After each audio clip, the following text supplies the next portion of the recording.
Praise the lord. మన ప్రభువును రక్షకుడైన యేసుక్రీస్తు వారి కృప, ప్రేమ, వాత్సల్యత మనందరికీ తోడై ఉండునుగాక. అందరూ బాగున్నారు కదా? మీ అందరి కోసం నేను అనుదినం కూడా ప్రార్థిస్తూ ఉన్నాను. చాలా సంతోషం, ఎందుకంటే ఈరోజు మరి ఒక వర్తమానం ద్వారా దేవుడు మనతో మాట్లాడబోతూ ఉన్నాడు. ప్రతిదినం కూడా మీరు ఎంతగానో ప్రోత్సహిస్తూ ఉన్నారు, ఫోన్ కాల్స్ చేసి ప్రార్థన చేయించుకుంటా ఉన్నారు. చాలా సంతోషం. అయితే ఈ యొక్క వాక్యం అనేకులకు చేరవేయటానికి మీ యొక్క సెల్ ఫోన్లో షేర్ బటన్ నొక్కితే చాలు, ఒక్కరికి సువార్త చెప్పిన వాళ్ళు అవుతారు. మీకు మీరుగా ప్రసంగం చేయలేకపోయినా ఈ యొక్క చేసినటువంటి ఈ యొక్క వర్తమానాన్ని వేరే వాళ్ళకి అందించడానికి అవి ఎంతగానో ఉపయోగపడతాయి, అనేకులకు రక్షించబడటానికి కూడా ఉపయోగపడతాయి. ఈ రోజున దేవుడు మనతో ఏం మాట్లాడను ఉన్నాడు, ఏమై ఉన్నాడనంటే చక్కని మాట ఇక్కడ ఏంటంటే, యెహోవా యందలి భయము జ్ఞానమునకు మూలము అని వ్రాయబడి ఉంది. చూద్దాం ఒకసారి ఆ మాటని. 111వ కీర్తన 10వ చరణంలో ఈ మాట ఉంది. యెహోవా యందలి భయము జ్ఞానమునకు మూలము, ఆయన శాసనములు అనుసరించు వారందరూ మంచి వివేకము గలవారు, ఆయన నిత్యము స్తోత్రము కలుగుచున్నది. దేవునికి స్తోత్రం కలుగునుగాక. యెహోవా యందలి భయభక్తులు ఏంటంటే, భయము భక్తి కలిగిన వారు జ్ఞానమునకు మూలమని అంటున్నారు.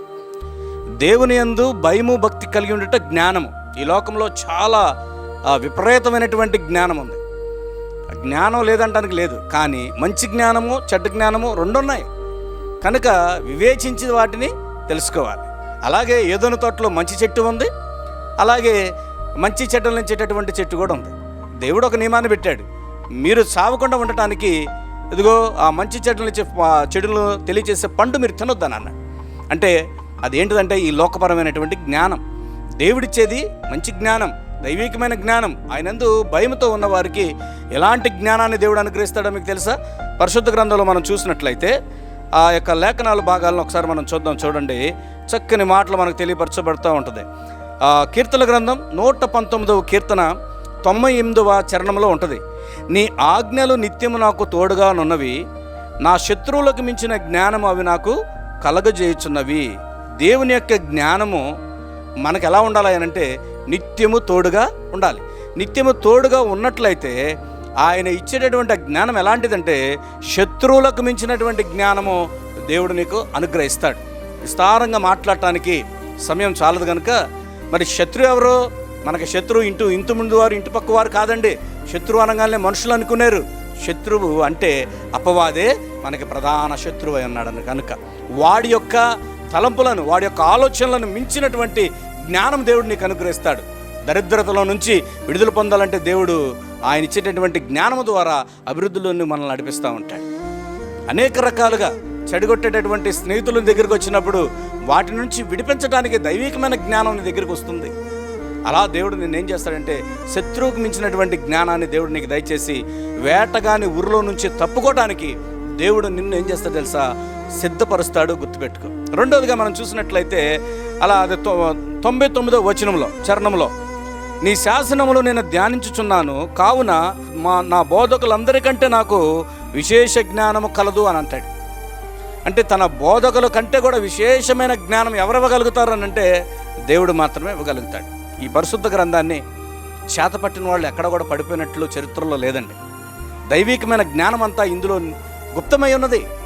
అంటే పరిశుద్ధ గ్రంథము ఆది నుంచి కూడా, ప్రారంభం నుంచి కూడా తృణీకరించబడతానే వస్తూ ఉంది. కానీ తృణీకరించిన కొలది కూడా హెచ్చించబడతానే ఉంది. గుర్తుపెట్టుకోండి.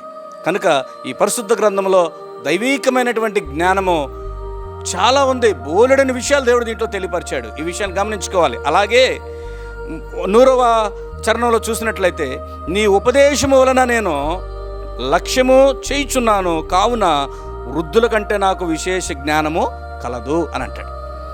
ఎవరికంటేనంటండి? వృద్ధుల కంటే కూడా విశేషమైనటువంటి జ్ఞానము కలదు. ఈ రోజున ఈ జ్ఞానం చాలామందికి కొదువై ఉంది. ఎందుకంటే జ్ఞానాన్ని నేర్చుకునే బదులు అజ్ఞానంలోకి వెళ్ళిపోతూ ఉన్నారు.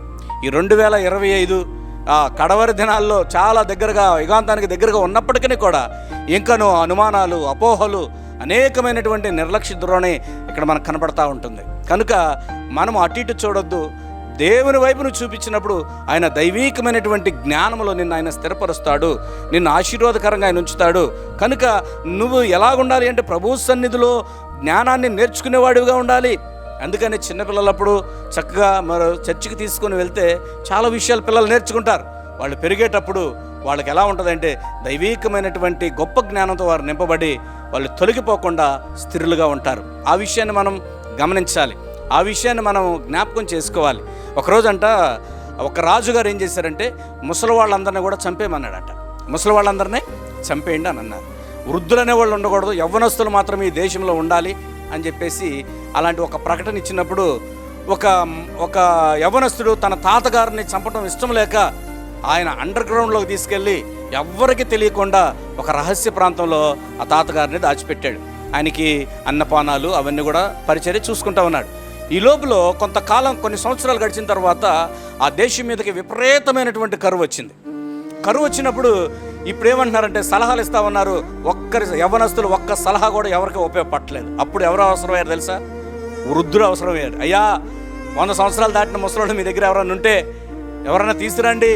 ఆ 99 సంవత్సరాలలో 89 సంవత్సరాలలో 85 సంవత్సరాలు ఎవరన్నా సరే 85 నుంచి 100 లోపల ఉన్న వాళ్ళని తీసుకురండి అయ్యానంటే ఆయన రాజుగారి దగ్గర ఒక ప్రమాణం తీసుకుని నా తాతగారిని చంపనంటే తీసుకొస్తానని అన్నాడు. అది తీసుకురన్నాడు. తీసుకొస్తే ఆయన చెప్పిన మాట ఏంటో తెలుసా? ఒక చిన్న సలహా, దారి వెంబడి దున్ని వదిలేయండి, ఖాళీగా ఉన్న పొలాలన్నీ కూడా దున్ని వదిలేసేయండి అని అన్నాడు. ఏంటి నీ మాట చెప్పాడు అనగానే వాళ్ళు అలాగే ఆ మాటను తీసుకున్నారు. దారి వెంబడి దున్నారు, పొలాలు దున్ని వదిలేశారు. ఈ లోపల ఒక రోజున అనుకోకుండా వర్షం పడింది. వర్షం పడినప్పుడు 3వ రోజు మొలకలు వచ్చేసేసి ఎక్కడెక్కడైతే రోడ్డు పక్కన ట్రావెల్ చేస్తున్నప్పుడు పడిన గింజలు, పొలాల్లో ఉన్నటువంటి గింజలన్నీ కూడా మొలకెత్తి మరలా విత్తనం కట్టడం ప్రారంభించింది. చూసారా? అంటే వృద్ధులకు మించిన జ్ఞానము నువ్వు యవ్వన ప్రాయంలోనే పొందుకోవాలంటే నీకు పరిశుద్ధ గ్రంథమే నీకు నేర్పగలదు. కనుక ఈ విషయాలన్నీ కూడా జాగ్రత్తగా ఆ దేవుని సన్నిధిలో జ్ఞాపకం చేసుకుంటారని, దేవుడిచ్చేటటువంటి దైవీకమైన జ్ఞానంతో మీరు నింపబడతారని ఆశపడుతూ దేవుడిచ్చే జ్ఞానాన్ని పొందుకుందాం, జ్ఞానం కలిగిన వారిగా జీవిద్దాం. అగ్నిలో లాగినట్టు కొందరినైనా మనము లాగుదాం, ప్రభు సన్నిధిలో వారిని అప్పచెప్దాం. దేవుడి మిమ్మల్ని దీవించును గాక. God bless you, God bless you all. ప్రార్థన చేసుకుందాం. మమ్మల్ని మిక్కిలుగా ప్రేమిస్తున్న తండ్రి, నీ దైవీకమైన జ్ఞానంలో మమ్మల్ని నింపండి, నీ ఆత్మ ప్రత్యక్షతల్లోనికి మమ్మల్ని నడిపించండి. నీవు మాత్రమే మాకు జ్ఞానం ఇవ్వగలవు నా తండ్రి. ఈ భూమి ప్రారంభించినది మొదలుకొని అంతం వరకు కూడా అల్ఫా ఓమేగాగా ఉన్నవాడవై ఉన్నావు. కనుక నీవే సర్వజ్ఞానివి తండ్రి. నీ బిడ్డలకు ఆ మంచి జ్ఞానాన్ని మీరు అనుగ్రహించి స్థిరపరచమని మా ప్రభువును రక్షకుడైన యేసుక్రీస్తు వారి పేరిట ప్రార్థించి పొంది ఉన్నాం మా ప్రియ పరలోకపు తండ్రి. Amen, amen. God bless you, God bless you all. దేవుడు మిండారులుగా దీవించును గాక. Have a nice day.